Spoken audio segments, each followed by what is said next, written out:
Dado um polinômio p de x com certos coeficientes, um dos grandes interesses para estudar esse polinômio é saber quais são suas raízes, já que, sabendo suas raízes, podemos fazer várias coisas, como fatorar esse polinômio, dentre outras coisas. Assim, é de grande interesse saber se, dado um polinômio com coeficientes num certo corpo, quando um certo elemento é raiz desse polinômio ou não. Vejamos alguns exemplos sim. Dado um polinômio 3x mais 6, nós sabemos que uma raiz dele é quando x é igual a menos 2, já que 3 vezes menos 2 mais 6 é igual a 0. Nesse caso, dizemos que menos 2 é raiz de 3x mais 6. Veja aqui que os coeficientes desse valor aqui, que é um polinômio de grau 1, são 3 e 6, que são números inteiros. E o menos 2,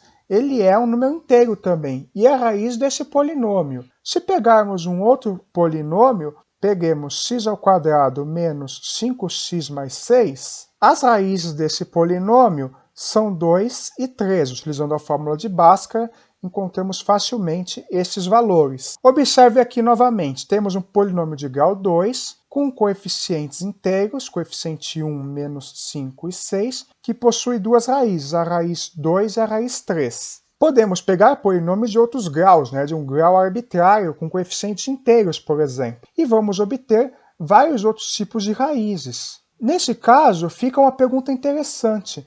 Dado um número, por exemplo, aqui o x igual a 2, quando será que existe um polinômio tal que esse polinômio possui esse valor como raiz?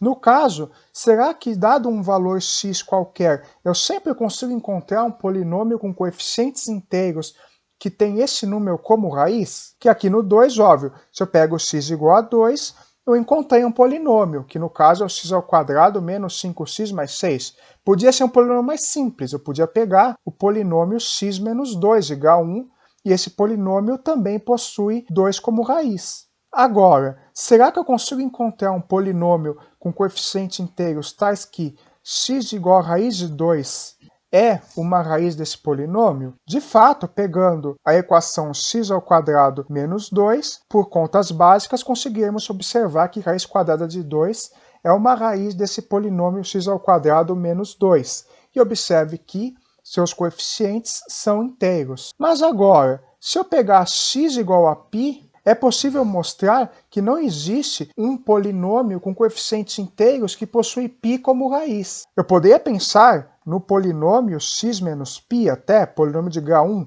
só que aí no caso sabemos que o π é um número real que não é nem inteiro e nem racional. Logo, esse polinômio aqui não está em Gx. Daí, é interessante a gente tentar separar quais são os elementos que possuem um polinômio com coeficientes inteiros que tem raiz e quais que não possuem. Então, vamos dizer que um número é algébrico num corpo se existe um polinômio que satisfaz ele, ou seja, existe um polinômio tal que, quando aplicamos ele no polinômio, o resultado vai ser zero. E quando isso não acontecer, como aqui no caso do x igual a π, diremos que esse número é transcendente. Então vejamos aqui nesse nosso exemplo. Pensando nos números inteiros, então dizemos que raiz quadrada de 2 é algébrico sobre z, pois o polinômio p de x igual a x ao quadrado menos 2 é um polinômio com coeficientes inteiros que possui a raiz quadrada de 2 como raiz. Ou seja, p de raiz quadrada de 2 vai ser igual a zero.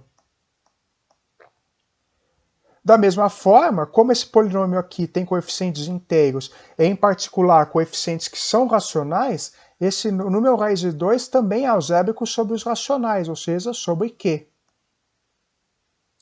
Agora, no caso do π que falamos anteriormente, veja que π não é algébrico sobre z, pois não existe um polinômio com coeficientes inteiros tais que o π é raiz. Em particular, o π também não é algébrico sobre Q. Um número que não é algébrico, dizemos que ele é transcendental. Apesar de ser uma teoria relativamente simples, definir se um número é algébrico ou não num corpo arbitrário pode ser bem difícil. Assim, podemos usualmente definir a noção de número ser algébrico ou número ser transcendental num corpo qualquer. definimos de maneira formal, dizemos que um número x é algébrico num corpo f se existe um polinômio com coeficientes em f tais que x é raiz. Caso contrário, x é dito transcendental.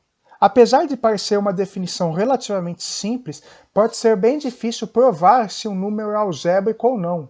Por exemplo, existem diversas provas de que π é um número transcendental, mas elas costumam ser bem trabalhosas. Por exemplo, sabemos que o número e elevado a π é transcendental, mas até hoje não se tem uma demonstração, mas ainda é uma questão em aberto se o número π elevado a e é transcendental ou algébrico sobre os números racionais. Assim, essa decisão se o número é transcendental ou algébrico pode ser bem difícil. Apesar disso, algumas propriedades são válidas se dois números são algébricos. Por exemplo, se alfa e beta são dois números algébricos, então tanto a soma deles, alfa mais beta, como o produto deles, alfa vezes beta, também serão números algébricos, dentre outras várias propriedades elementares que também podemos descrever.